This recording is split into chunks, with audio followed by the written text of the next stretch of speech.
Welcome, everyone. Thank you so much for joining us today. I am Lauren Janik. I am with Remembers, and we provide the association community with membership management and chapter management solutions.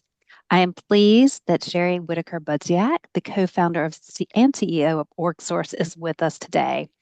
If you haven't met Sherry, she's the leading voice in AI strategy and digital transformation for associations and nonprofits. And about a month ago, Sherry spoke at our client roundtable on AI ethics, and everyone was clamoring. So we told her we need more. And she responded, "Oh, we got to call Liz." Turns out that Liz is Liz Poyster with the South Carolina Association of CPAs and an all around association badass. What Sherry did not tell me is that this week Liz has a board meeting and kicks off her annual conference. So if anyone can send caffeine, Liz might need it. But Liz and Sherry, we are glad you are here.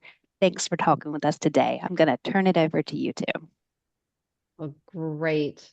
Well, thanks so much, everyone, for joining us. Before we dive in, I'll give you a little more background about myself. So first, first I'm the CEO of .org Source, and I would call myself kind of a lifelong explorer of new technology that can improve operations. And I'm a champion for kind of looking around the corner and seeing what's next. So for more than 3 decades, I've helped associations navigate disruption and change. And we actually even wrote a book about preparing associations for success in the era of disruption in 2018, before anybody had AI on their radar. And I spend about 15 to 20 hours a week keeping up on all things AI so I can bring this information to you guys so you don't have to. But just a little bit more about my background of where I got started. In 1994, I was sitting at a desk working at the American Association of Neurological Surgeons when the CEO came up to me and said, "Hey, Sherry, do you want to help build our website?" And I had no idea what a website was. So I went to Barnes and Nobles and helped them, rolled up my sleeves and helped them build the first association website at the neurosurgeon. So it taught me just to say yes to change when it was messy and uncomfortable. And it would have been pretty cool. This was literally a spinning brain that was really, really cool, right? But it would have been cooler if it didn't take like 10 minutes to dial up on that AOL dial up that we gave all of the members. But anyway, but before we dive in, I wanted just to take a moment for you guys to absorb some information about kind of where things have come and the adaptability of where we are when it comes to technology. So I know everybody comes to me and they're like, "Sherry, feels like we're drinking from the fire hose with this AI." And that is true, because if you look back, it took 7 years for 50 million users to start using the internet. It took 3 years for people to get 50 million users on Facebook, but in 50 days, 50 million users were on Chat GPT. And so let that sink in. It wasn't months, it wasn't years, 50 days. And today, as of June 2025, ChatGPT has approximately 80 million weekly users. And that figure actually doubled from 400 million in February of 2025. So I just wanted to take a moment now for you guys. I want you to uh, think about in your daily usage of AI right now. Are you guys using it? Put in the chat if you're using AI at work, and write in the chat maybe even what tools you're using so we can kind of get a sense of the audience here. Copilot, Daily, ChatGPT, Perplexity, ChatGPT paid version. Good job, Bruce. All right, Copilot Daily occasionally. Notebook LM. That's another one of my favorites. Great. Um, so as mentioned, as I do a lot of AI training for organizations, but people are always asking, what is the use case? How are people using it in associations? So this is where I wanted to bring Liz in for this conversation. So I'm really excited. I saw Liz present about a year or so ago at a conference, and I thought this will be great. Let's bring Liz in and show you guys some real use cases. And Liz, why don't you tell us a little bit about your journey in implementing AI and using ChatGPT at South Carolina CPA and how you kind of just got started? Yeah, thanks, Sherry. It has been a journey, right? So here at the association I'm with now, and even with all I've worked for 4 different associations in my career, and I'm not a tech person, so I want to be very clear about that. I'm a communicator, I'm a membership person, I'm, the marketing person. I know about this much about tech just to be dangerous enough. So throughout my career, I've worked really hard on just trying to understand how tech works and how it can help us to save time and be more efficient and really ultimately deliver value to members, right? So that said, working here, we're very tech forward and we're very forward thinking in the things that we do, and we try to be very agile and iterative. So a couple of years ago, when ChatGPT came on the scene, and we were like, "Ugh, that could be really crazy." Maybe it's scary. Maybe it takes the human piece out of it. All of the same things that we hear all the time, right? But then we thought, though it's moving really fast, it's probably here to stay. We need to understand how it works because it's going to affect our members and what they do. So let's just start playing around with it. So without really like doing any kind of crazy research or anything, we just started digging in just to see what it could do, being a little silly with it. And the first use case that I did with it was to have it write my annual renewal campaign.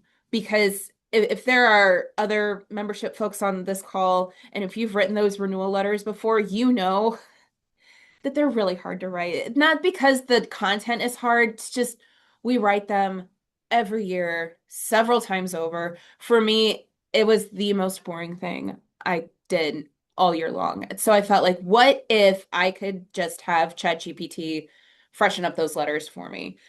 This was a task that I procrastinated on. So I thought, let me try it. And within 10 minutes, I had my entire renewal campaign done. And I was like, well, that's kind of cool. Um, that's a task that I've been kicking the can on. Would take me, say a half an hour to do all of the letters and then another half an hour to do all the emails. So I've now compressed that time from here down to here. And now I'm very excited about using AI. So what else can we do? So we started with these just very small, quick win tasks to save time. And then as time has gone on, we have found more and more use cases that buy us time back. We're a very lean operation here. There are 8 of us from the top to the bottom. So every minute counts. And if we can spend fewer minutes doing the menial, boring pieces, then we can spend more minutes and more hours delivering value to our members and living into our mission. So that's how our journey has gone over the last 18 to 24 months.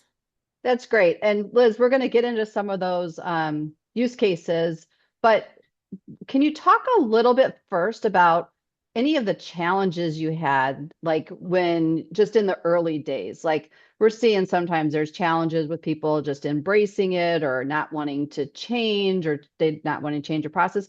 Were there any things as you guys were adapting this new technology that were some kind of bumps in the road? Yeah, so it's a mind shift, right? Like, so our team, nobody on our team really felt super threatened by introducing this technology. I know in a lot of places they hear, oh, AI is going to take my job.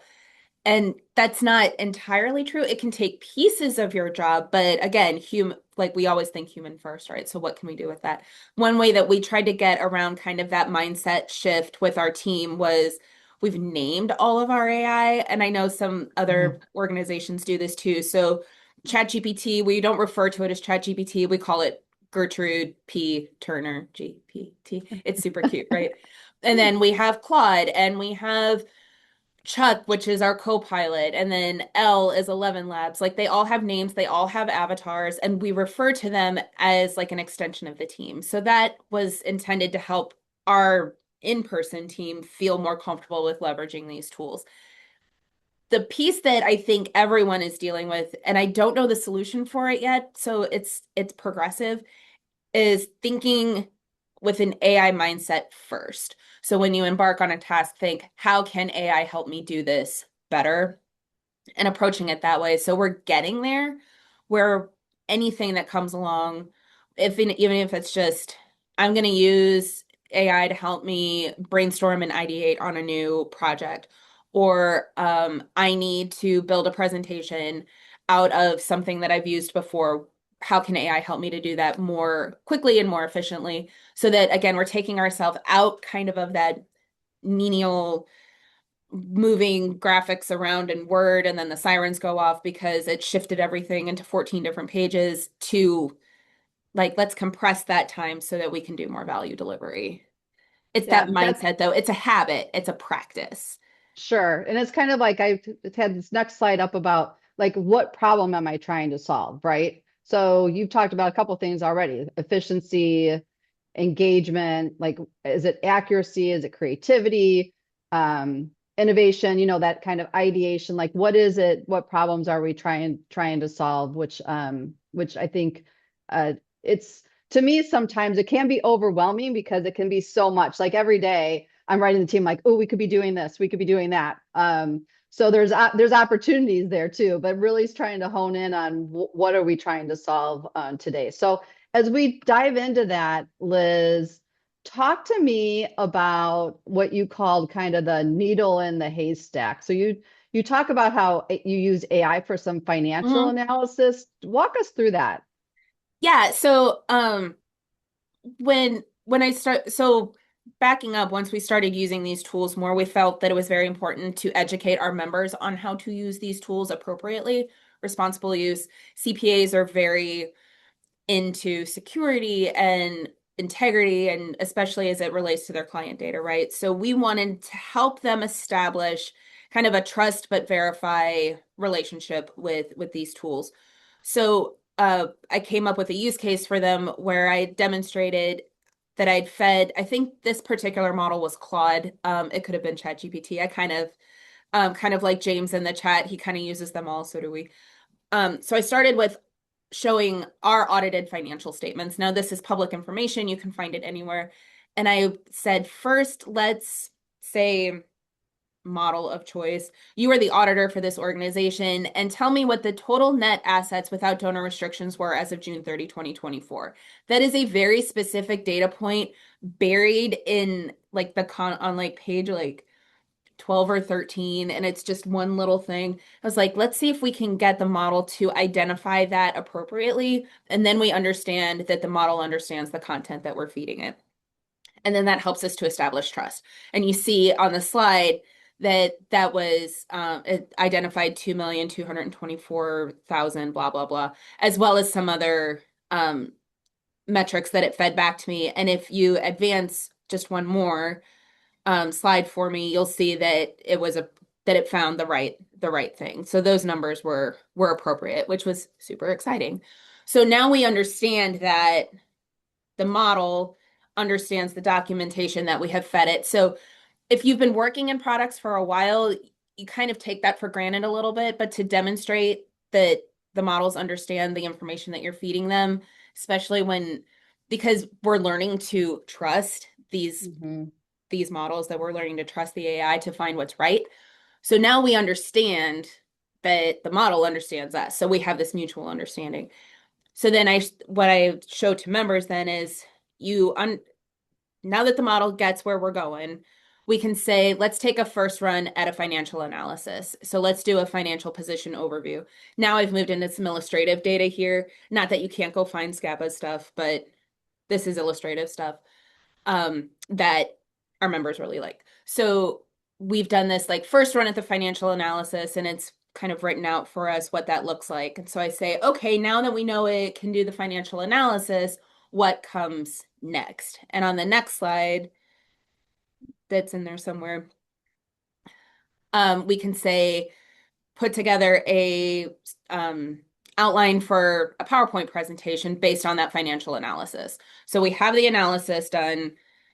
Now we can do the slide presentation because a lot of times CPAs need to go and present this to their boards, or as association professionals, we need to present financials to our boards.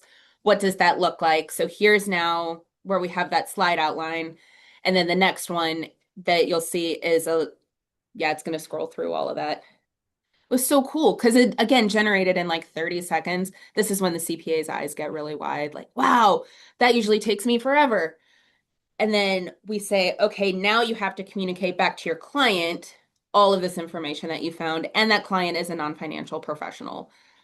Just like me, I'm not a financial professional. So talk to me like I'm five and help me understand this financial analysis.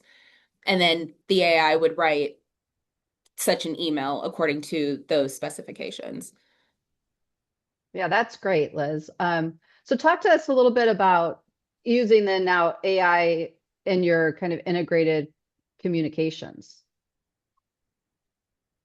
Into our communications. Yeah, yeah. I don't even know how Um, we survived without it, to be honest.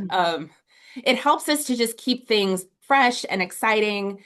Um, the blank page syndrome, like if I have marketers on this call, like you guys know, like blank page syndrome is a real thing. So what do we do to just like get started to kickstart some of those things? Um, Lauren says, how did we do this before AI? I don't know. It is my no, but I'll tell you what though, it's not replacing that human touch element. That's something that I want to be very specific about is we are still in those communications. It's still authentic, but it is helping us to kind of go along the way. Like what we'll say around here is we think of AI like a microwave where it's a really helpful tool in the kitchen, but it's not cooking Thanksgiving dinner from start to yeah, finish, right? yeah. Like there's still heart and soul that goes into that. So that's how we've kind of managed to balance AI as a tool rather than a replacement. Yeah, so this in this next example, you have kind of client communications. I think on the next slide, there's like specifics here on like needing to kind of adjust for the CPAs that you had from an Yeah, Excel. Do you want to so talk about that a little bit? I would love to. So, um, we talk about like just reformatting and adjusting to make things work for us. So, like what you all see here is a list of new CPAs that were awarded in the state over the last several months. And this is how the list was given to us by our regulatory body, which is great. But what I need to do is put that into a print format for our like awards recognition ceremony. Now, could I go into Word and do a copy paste and change the cases and then do like a find replace and all? Yes, I can do all of that, right? Like those are skills. But what I was able to do with this is just say to, I think this one was ChatGPT, hey, make everything title case and add CPA to the end of everybody's last name. And hold on, my my thing just went off. Um,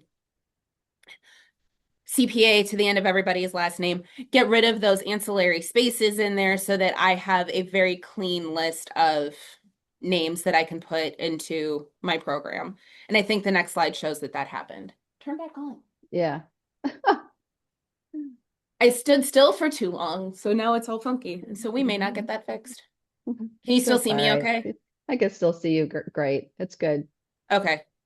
It's good. Yeah, so the next Thank slide you, Megan. shows where it the declines are. Yes, where it reformatted everything in a way that I could use it. Now, again, could I have done that in Word or Excel or whatever?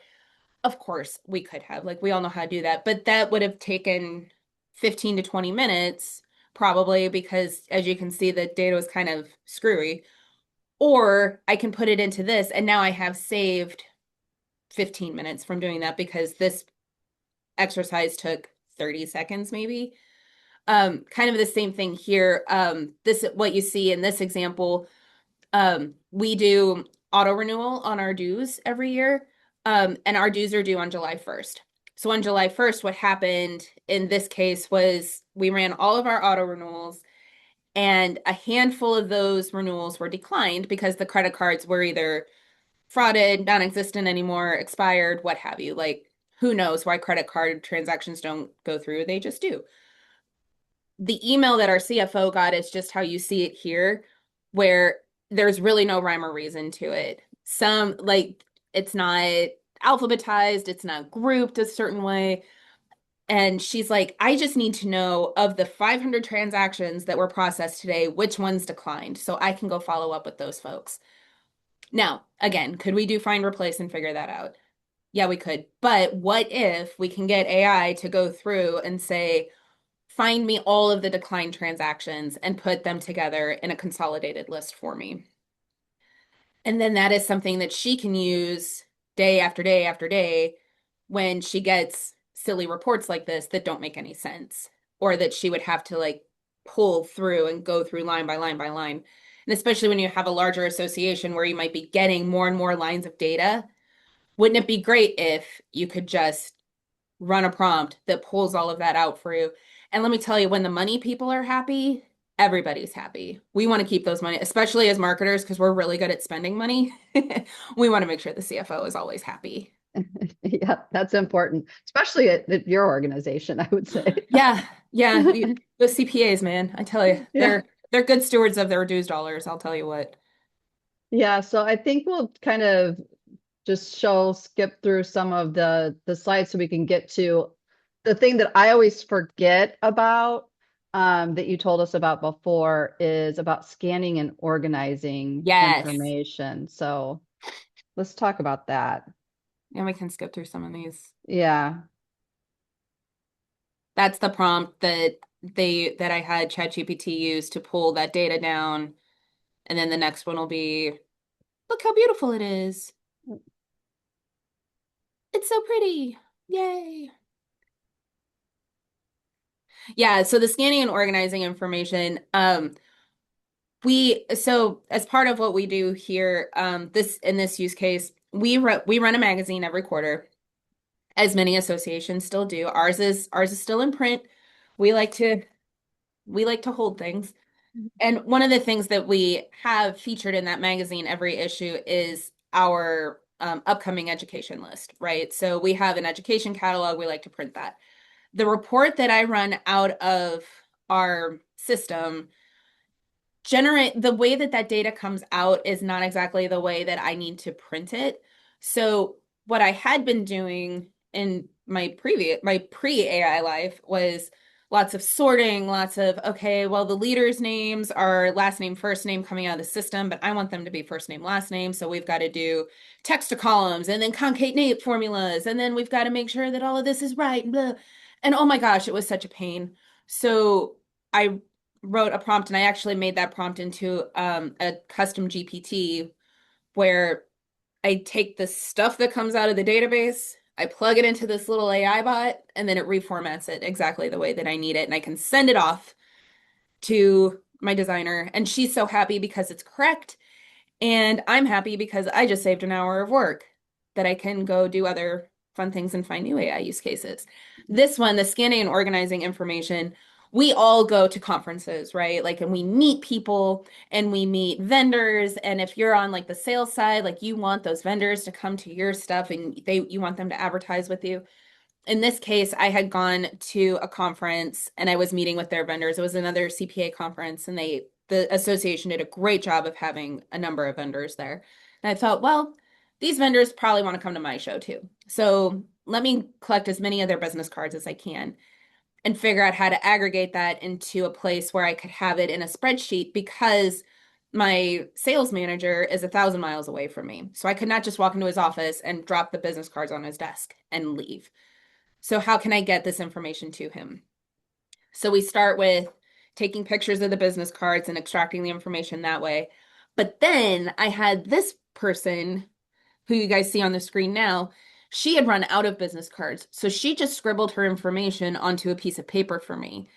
So then I said, hey, ChatGPT, can you read this and do that same data extraction that we did with the business cards? Why, yes, of course I can. Here you go. Do you need further assistance? Well, actually, yeah, because not only do I have the business cards and the handwritten notes, I had lifted their exhibitor guide Are you able to do this with the free ChatGPT or is this a paid feature? That's a really great question, Megan. Because I only use the paid versions, so that I'm not using my data for the model's training data. My recommendation always is to pay for the models that you're using, so that you're not feeding the training engine. So the quick answer is Totally I'm agree. not sure because I've been using the paid version for so long. Um, Going back to this then, so we see I had taken pictures of their like show guide, their vendor guide, and said, "Hey, can you do the same data extraction as we did before?" And it said, "Yep, I'm going to go through and I'm going to pull all that data for you." And then on the next screen, you'll see that from these three ancillary sources, now this has all been pulled into one kind of directory that I was able to download and share with my sales guy. And I think we got like three vendors to come to our next show off of that list, which was really great. That's great. That's great. I need to do that. Every time hear you talk about it, I always go, "Oh yeah, I need to do that." I know, right? That's great. So let's go and talk about just how you kind of transformed your content. And Yes. yeah, so Yes. let's talk about that. Ah, there we go. Okay, so the use case here, guys, this is such a crazy story. And I know that a lot of these are communications and marketing focused. So I hope that as you're hearing these stories, you're able to kind of think of how they apply in your day to day. This is just where I live my life. So again, we were talking about the magazine earlier, and I was expecting a tax article to come through for the magazine because here's the thing, when you work in CPA world, you cannot put out a magazine that does not have a tax article in it. It doesn't work. Even though only half of our members are really involved in tax and audit, it's still very important. They still need to know these things. And the article that I had been expecting, the guy flounced. I don't know where he went. I didn't get my content. And I was right on my deadline. And I was like, holy crap, what am I going to do? I have to get this put together. And again, I'm a communicator, I'm a marketing person. I don't know the first thing about tax. I don't even do my own 1040s. So I was freaking out. And I thought, well, let's see. We just got out of our conference 2 weeks ago, and there was a really fantastic session that someone led on South Carolina tax updates. It was well attended, it was well received, it was well reviewed. What if I can take his slides and turn that into a magazine article just based on what is in that slide deck? I don't have his speaker notes. I don't have any background. I just have the slide deck. So I asked the AI in this case, first, do you understand what you're seeing here? Yes. And then, yes, it's the South Carolina tax update. I go, cool. So based on that, on the next slide, you'll see where I prompted to say, generate 700 and 900 words based on the content. Certainly, here you go. Here's the tax update, blah, blah, blah. It's always so validating. Certainly, here you go. What I else know, do you right? need? It's always so happy. Yeah. So I pulled this content out. I did a little bit of editing because human touch is like we always have human in the loop, right? And I sent it to that presenter. And I said, look, Bill, I am up against a deadline. I used AI to generate this content based off of your content. Can you just review it, make sure it's right, and can I have your permission to run it? And within 20 minutes, he emailed me back. He said, this is amazing. Here are a couple of things that have changed since I made that presentation. So I've updated them here. Thank you so much for helping me get this information out to a wider audience. So, wow. I got out of my rock and a hard place corner with the deadline.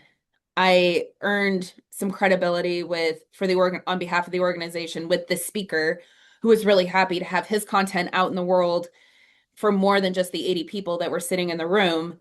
And now we have something that we can work with, something that we can put on our website. We can do social posts off of all of this. We can do all of this generation.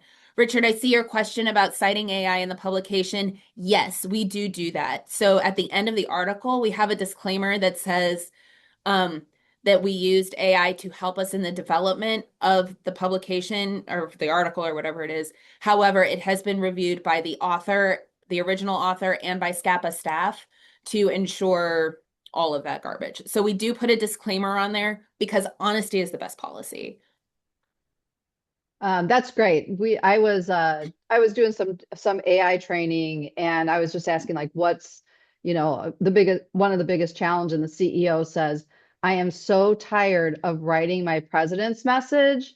And I said, Bob, I can write a custom GPT for you in like the next 10 minutes. Yep. And it was, of course, marketing kind of freaked out at first, but I said, you guys are still going to have that approval and review process.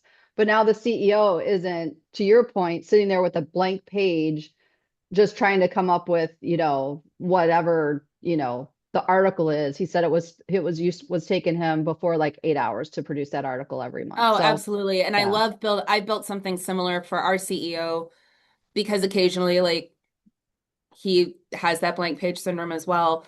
So I built a custom GPT based on I fed in, we don't have slides on this because we're just talking now. Um I had taken several of his past columns and fed Mhm. that into the AI. And I said, based on this content that you see, tell me about this person's writing style. What do they like to talk about? How do they phrase things?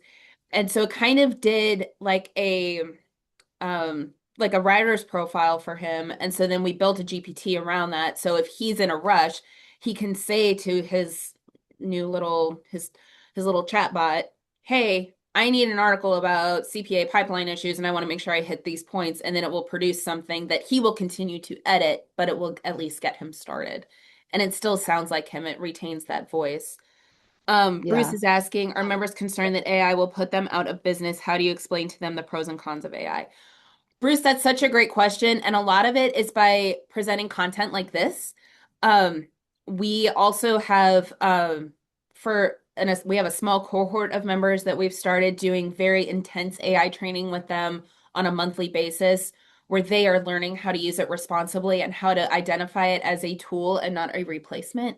Yes, there are things that AI is going to take over for them. It will be able to do some of that kind of, they called it like foundational base, like the boring stuff, right? Those research pieces, it makes the research easier for them so that they can deliver valuation services to their clients, which is how they are going to maintain their relevancy as CPAs. I understand that a lot of people have that concern regardless of what profession they're in. But again, at the end of the day, we try to communicate it is a tool so that you can be more human with your clients, your patients, your customers, whoever. I like to think of it as like Dorothy and her friends, right? AI is a lot of great things, but it doesn't have a brain, it doesn't have heart, and it doesn't have guts, and it doesn't have empathy. That's where we come in. That's our power as humans. That's our power as association professionals. So let the AI take that stuff that distracts us from value delivery. Yeah, absolutely. I know we do have a couple more questions in the Q&A, which we will leave a few minutes at the end to answer those questions as well. But now tell me about IT support. IT support. Who I want to just see in the chat, just say yes or no. Who really loves calling IT when something goes wrong? It's very quiet in the chat. Yeah, no, No, no, yeah, no. nobody does ever. Nobody likes calling IT. Ugh. Okay, well, Casey is saying I love our group, so either she's part of that group or the other group is on the call. Um, but yeah, so yes, calling IT is a thing, right? What we learned was we can use AI as kind of as a stopgap before we have to call IT. So, and I don't remember if we have a slide on this or not, Sherry, but we had an issue where like there was some really weird thing going on in one of our mail merges. We couldn't figure it out. So I fed that screenshot into ChatGPT and I said, what is causing this? Why? Yeah, there it is.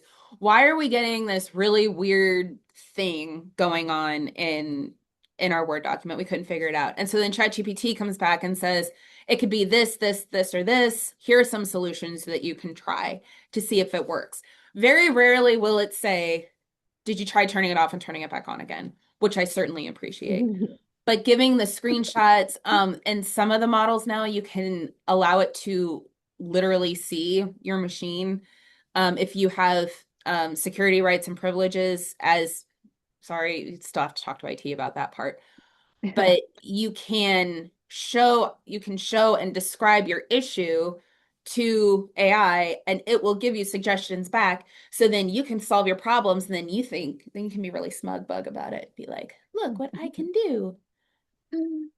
Well, I know when before I started my consultancy, I had 32 like programmers, developers that were reporting to me, and I could always just call somebody. Um, right. And then I started working from home and I said, what did they always tell me? Just to reboot. So, Yeah. right. Which works most of the time, honestly. But anyway, no, that's great. In terms of kind of, IT support or trying to, solve your own problem before you do have to go to the busy IT department that has, Right. 100 help desk tickets or whatever it might be.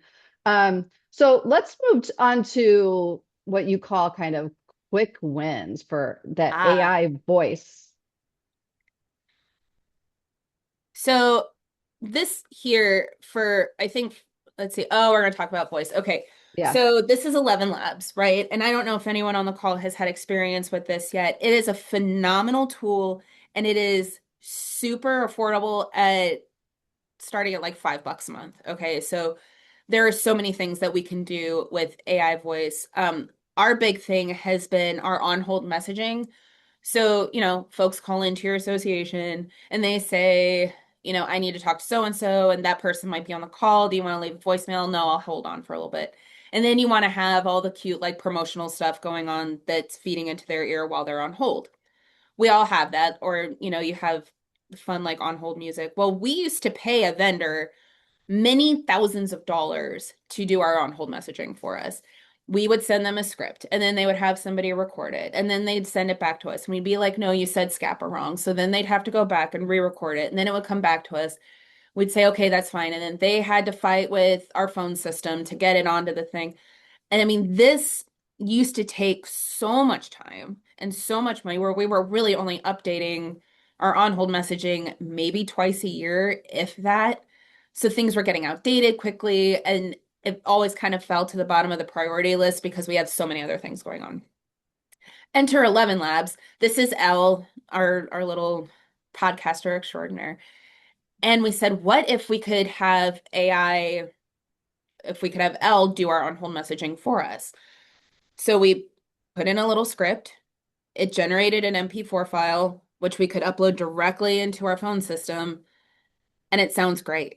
It sounds really great. So we were able to fire that vendor and save like 8 grand a year, I think. Yeah, that's And great. now we can update this kind of on the fly, right? Because all we're doing is taking text, putting it into 11 Labs, generating the voice, and then sending it into the phone system. It takes 10 minutes, where again, it used to take weeks because we were going back and forth with this vendor. So like, wow. Like talk about a time save, talk about a money save. Like there's cash there, right? So what can we do with that 8 grand that we were spending there? Put it into AI tools. But no, Well, I like was gonna seriously, say more AI put it subscriptions. into more AI tools. But like, where can we use that to add value to the member experience? We talk about That's presentations. So we do a lot of work. Our members go and speak with students and tell them how cool it is to be a CPA. And we have a PowerPoint deck that goes along with it. Not every CPA is a gifted public speaker. Try as they might, they're just not there. So what we do is we send the deck to them with a recording so that they understand where we've written out the script, we've had the AI record it so they can kind of see what the cadence is supposed to be when the slides are supposed to advance. So they have a little example to work off of so they have more confidence when they go into the classroom to talk to a bunch of high school sophomores about why they should become a CPA.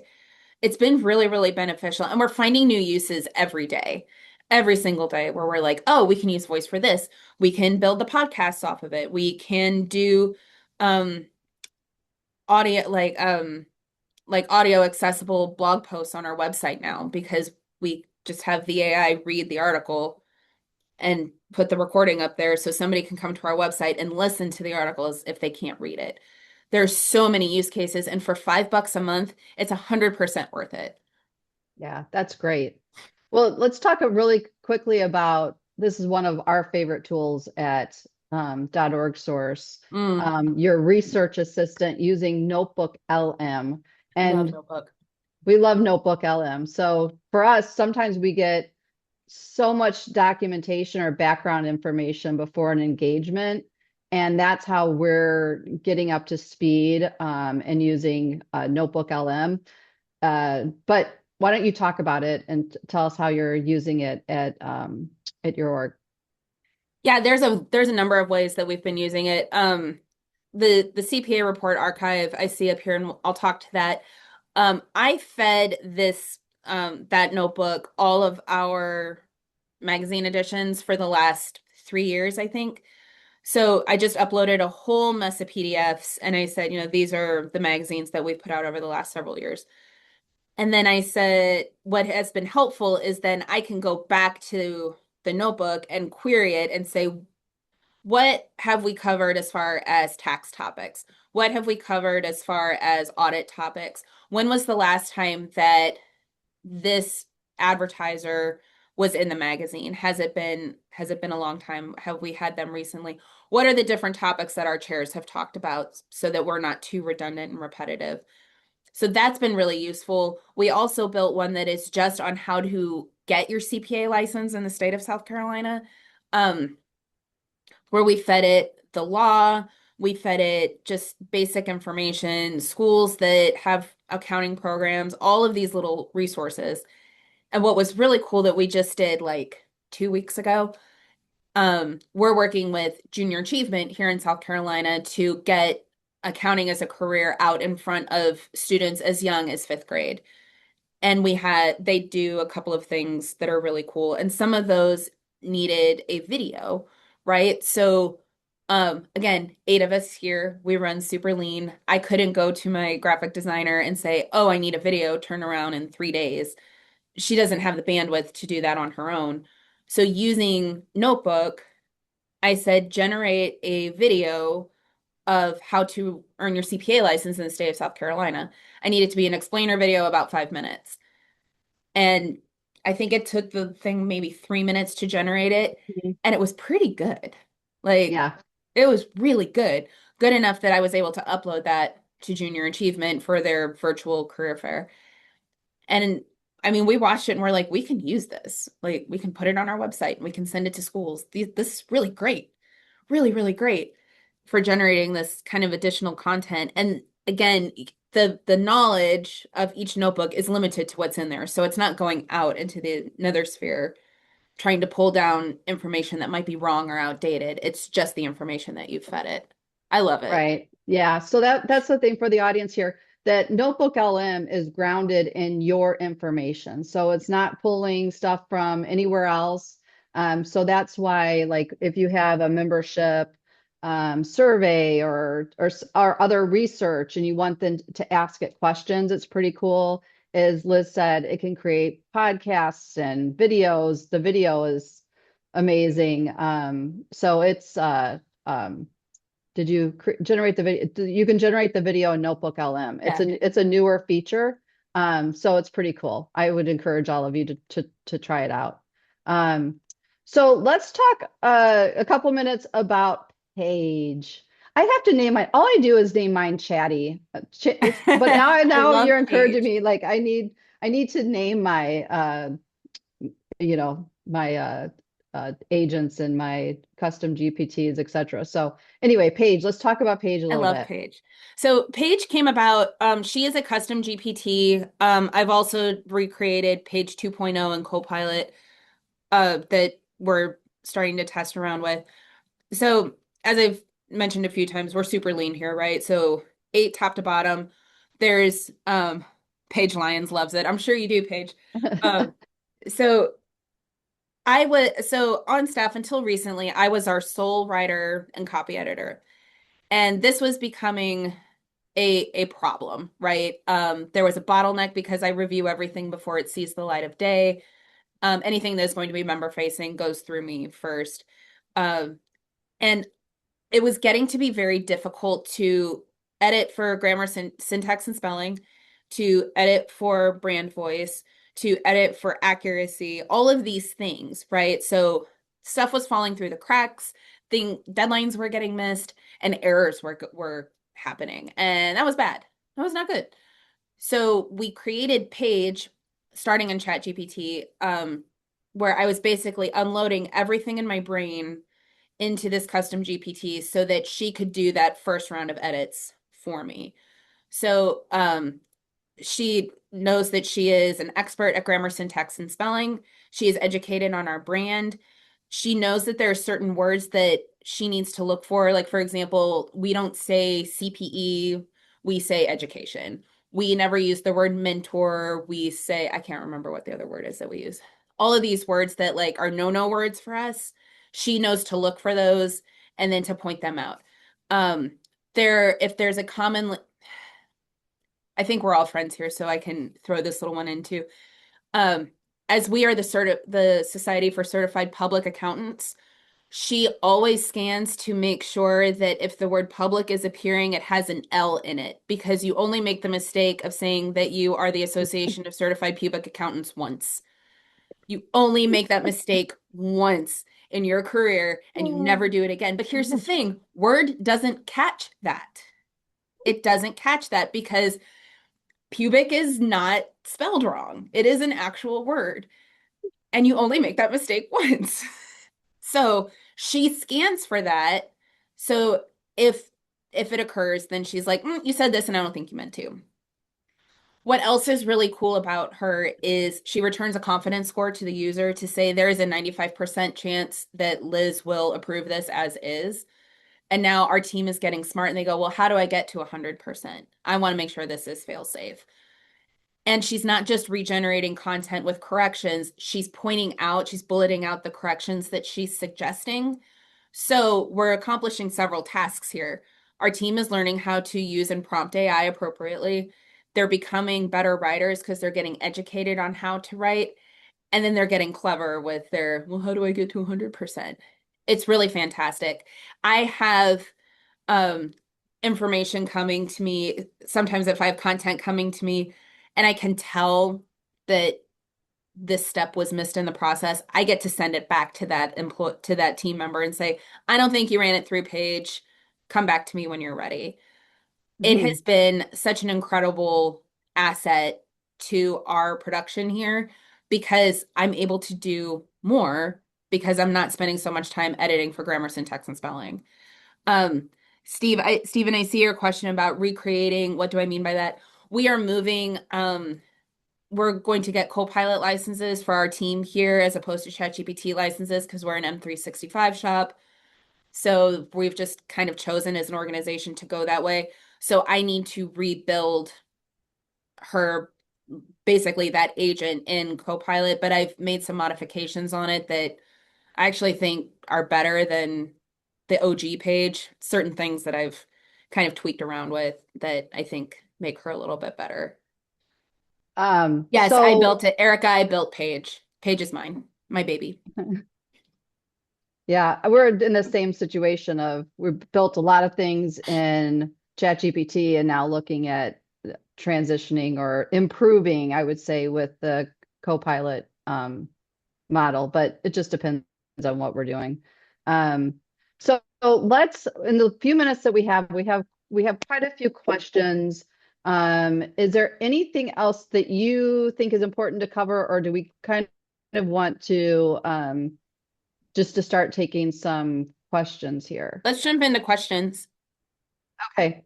I will say, Kevin, if you can go down to my detective slide, I think some of what everybody's heard kind of with Liz is she was finding all of those things that were taking a lot of time, that were maybe bottlenecks in figuring out what AI and what tools to use. So I always like to tell people, become an AI detective, take the first, 5 days and really identify what those challenges are, write them down, and then ask ChatGPT, how can I automate these tasks?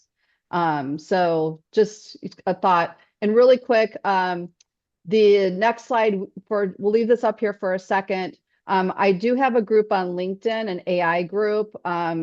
Full transparency is not very active, but I'm hoping that people will start sharing their use cases and what they're doing there so we can all share our knowledge as we're kind of exploring this wild world of AI. And so we'll leave this up here for a second as we take quite a few questions here. So the first ones that came in is attended a workshop on cybersecurity recently. They mentioned AI tools. They suggested that we write a public-facing document that used AI to create them. That AI was used to create them to protect ourselves thoughts. I think you kind of answered that, but do you have anything else there? No. No. And then how do you handle information security? We only, and I think Liz said that, use paid accounts, also making sure all the settings are set up. This is where if you do have IT, getting IT involved to make sure that as you're rolling things out, that you are using a secure environment. Liz, do you have anything to add to that? Yeah, I do. So, one, please, please, please pay for these. If you're not paying for these models, you are the product. Much like Facebook, we don't pay for Facebook, but you better believe that Facebook is harvesting all of our preferences, data, pre behaviors, and that's what they're selling. That's why you see what you see. Um, so pay, please, please, please pay. On the Copilot side, I see a trend of a lot of groups kind of moving into that space, because we all have Microsoft 365, most of us do. Um, the whatever is in like your shared drive, your OneDrive, is what you have access to with Copilot, what Copilot has access to, but it's all based on your permissions, right? So there are certain things that like my CFO has access to because she's the CFO that I don't. And that's appropriate, right? But if she builds something and it accesses those documents, I cannot use whatever agent that she's built. Um, Anything that you're using should be in that shared environment, for security concerns. So if you have stuff that is saved like on your hard drive or your desktop, don't ask Copilot to access that. That does open up a security risk for you because it will make a copy of that in that shared environment. We're learning more and more about it every day. But from a security standpoint, you have a reasonable expectation of protection by paying for these models. Um, but still, if it's not something that you wouldn't put in an email, don't put credit card numbers into these things. Don't put personnel information into these things. Don't put your medical records into these things. If you wouldn't want it to get hacked, then don't put it into the model. It's kind of a Yeah. general rule of thumb. So Richard, there's kind of a couple questions between Copilot, ChatGPT that um, I'll try to answer. Then if you have anything to follow up. So I have not heard great things about Copilot. Has it improved a lot lately? The answer to that is yes. I was anti-Copilot until probably 2 months ago. And that's where now we are in this, I wouldn't even say transition, but now we're using uh, Copilot for different things than we're using ChatGPT because as Liz said, Copilot now has access to a lot more information than ChatGPT does. But so the my struggle right now is ChatGPT. I've trained it so much over the last almost, what is it, 3 years that it's hard to now transition some of that content development and knowledge over to Copilot, but we'll get there. In terms of paid services, yeah, ChatGPT is I think still $20 per user per month. Copilot, I think it depends on your subscriptions and that sort of thing. Anything to add to that, Liz? No, I think you nailed it. I was also very anti-Copilot until probably the last quarter or so. Mhm. And that is because I have my cohort of CPAs and I found out that they were all using Copilot or they all had access to that. So I was like, well, nuts. Now I have to go learn how to use Copilot. Um, and it's still not as perfect as I want it to be, but the AI I use today is the dumbest AI you're ever going to use. Um, Mhm. But there are some tips and tricks that I've picked up over the last couple of months that have made that transition a little bit easier. But yes, the training and the I hesitate to use the word relationship, but the relationship that you have with the chat GPT and then you're trying to move it over to the Copilot, that's hard. That's hard. Yeah, But that doesn't mean that you can't do it. yeah, for sure. So somebody asked, how did you learn to build your own GPTs? Trial and error. Yeah. Um, it and I actually have I've trained on this several times. So I actually have training on this that I've built that is for us non-coders, us non-people, but it's really just trial and error to learn how it is. ChatGPT and Copilot make it very easy to build your agents. Yeah. It is because they're built to be intuitive for a non-coder. So we have a lot of fun with that and just playing around with it and start with something silly. The first one that we built before we got to Paige, because Paige is kind of a different story, was hey, we have this conference coming up. So all the promotions are going to look very much the same, except we have it themed like Lollapalooza. So so I want a GPT that translates all of my marketing content from the standard, hey, come to our conference to hey, come to this killer experience with a backstage pass to your CPA, blah, blah, blah. So that was the first one we built because it was fun to build it. It was silly and it was engaging. It got our team here really excited about like, what else can we do, right? So you start with these silly things and you just kind of poke holes in it that way. And then you get to do like the really cool, like intermediate advanced stuff. Yeah. So one last question for you, and then we'll wrap up. I encourage you guys to follow myself and Liz. We do write about AI um, on LinkedIn and join the group if you can. There's a lot of, I would encourage you all to just to take, I don't know, an hour or a week to learn something new. As Liz said, I mean, both of us are doing different training sessions, but you can learn it on your own in your own time or find a YouTube video, and there's tons of free resources out there. But is there anything specific, Liz, that you've seen in creating video that you love? Any tool? Gosh, that's such a good question. I mean, Notebook's doing it for me right now, by just turning content into video very quickly. Um, if we have more like long form videos that we've had using a tool like Munch is really great for getting like the little breakouts. That is an area that I'd really like to explore into more now that like we kind of have the audio piece down, we have the content piece down. Now what can we do with video? Apps like Sora, I still think like they're cool, but I still think they kind of have a long way to go. Like I generated a video through that the other day and the girl still had like three arms. So they're coming. And here's again, in a month, it could be a completely different story. Who Yeah, knows? for Because they're sure. changing all the time. For sure. For sure. Um, well, this was great, Liz. This was so much fun. I was looking forward to this I know, for I've a been looking forward to while, it for and weeks. we could probably sit out on all day talking. But thanks for everybody who attended and stayed online with us. And we hope everybody has a great rest of the week. And Lauren, anything else for the group? Just a big thank you to both of us for just having this conversation and let us talk about AI and dig in a little bit more. Everyone at Remembers really appreciates it. And thank you all for coming.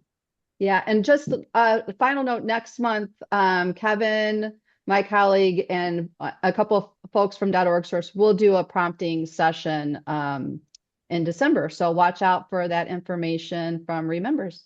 And we'll include that in our follow-up too, so you can go ahead and get registered for that. Great. Well, thanks, everyone. Thank you so Thank you much, all. everybody. Have a great day. Stay curious. Bye-bye.